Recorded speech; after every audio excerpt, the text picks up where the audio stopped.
25 বছর আগে ঘটে যাওয়া এক ঘটনার ফলে পাল্টে যায় 3টি জীবন।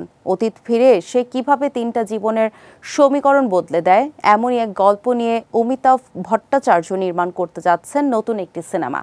ত্রিধারা শিরোনামের এই সিনেমাটিতে অভিনয় করতে দেখা যাবে চঞ্চল চৌধুরী, কৌশিক গাঙ্গুলি ও ঋতুপর্ণা সেনগুপ্তকে।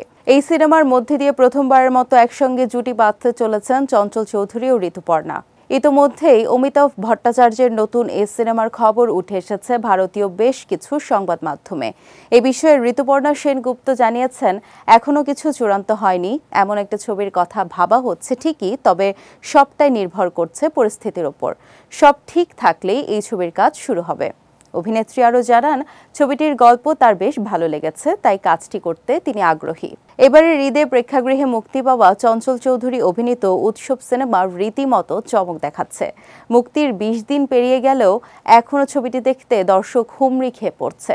দিন যতই যাচ্ছে সিনেপ্লেক্সগুলোতে বাড়ছে দর্শক চাপ। অনেকেই সিনেমাটি দেখে বলছেন 90 দশকের স্বাদ পাচ্ছেন তারা।